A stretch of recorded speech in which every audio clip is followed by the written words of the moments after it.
بسم اللہ الرحمن الرحیم۔ محترم ناظرین السلام علیکم۔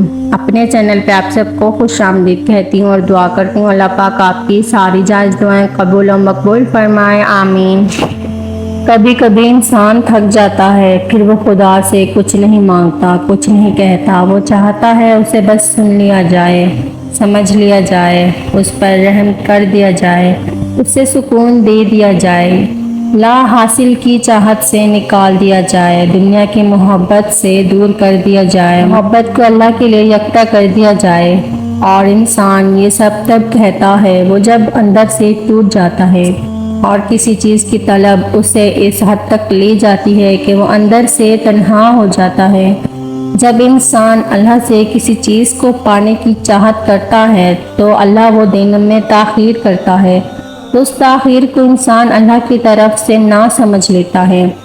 وہ سمجھتا ہے اب اسے وہ چیز نہیں ملے گی۔ وہ سمجھتا ہے کہ اللہ کا جواب تو ابھی تک آیا ہی نہیں، شاید تم جانتے نہیں، وہ جہاں سے چاہے نصیب پلٹ دے، وہ جہاں سے چاہے تمہاری کہانی کا رخ موڑ سکتا ہے، وہ تمہاری چاہت سے نواز سکتا ہے، اور نوازے گا بھی کیوں نہیں کہ اللہ تمہارے راستوں کو موڑتا ہے، تمہاری دعاؤں کو نہیں۔ تو بس صبر کرو، اللہ کا جواب بھی آئے گا۔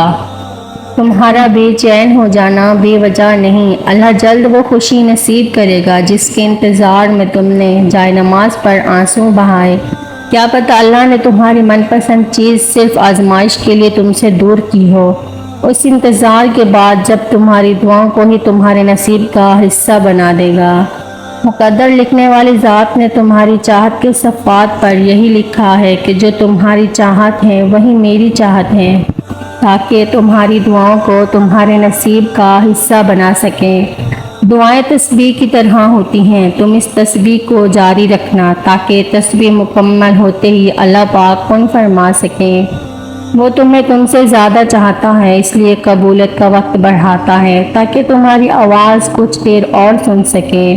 مایوس مت ہونا، بس وہ چاہتا ہے کہ تمہیں تمہاری سوچ سے بڑھ کر نواز سکے۔ انتظار کرنا ذرا مشکل ہے، مگر اس انتظار کے بعد جو اجر تمہارے لیے لکھا گیا ہے وہ تمہاری زندگی بدل دے گا۔ بس ہر چاہت سمیت خود کو اللہ کے سپرد کر دو اور پھر دیکھنا وہ تمہیں کیسے ہر غم سے آزاد کر دے گا۔ میرا ماننا یہ ہے کہ جب آپ اللہ تعالیٰ پر کچھ چھوڑتے ہیں یا پھر اللہ تعالیٰ کے لیے کچھ چھوڑتے ہیں تو آپ کبھی نقصان میں نہیں جاتے۔ جس دن میں نے یہ جانا کہ اللہ آپ سے جب کوئی چیز دور کر دیتا ہے تو اس میں خیر چھپی ہوتی ہے، اور جو کچھ بھی آپ سے لیا جاتا ہے یا تو اس سے ہی بہتر بنا کر دیا جاتا ہے یا اس سے بھی بہتر آپ کو دیا جاتا ہے۔ ایسا کبھی نہیں ہو سکتا کہ وہ آپ سے جو لے اس کے بدلے میں کم دے۔ وہ ذات ہمیشہ آپ کو نیم و بدل میں اس چیز سے بڑھ کر ہی دیتی ہے۔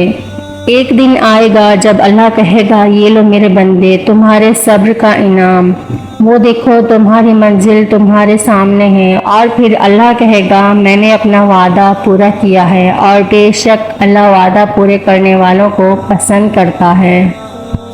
مجھے اپنی دعاؤں میں ضرور یاد رکھیے گا اور میرے چینل کو سبسکرائب کرنا مت بھولیے گا۔ جزاک اللہ۔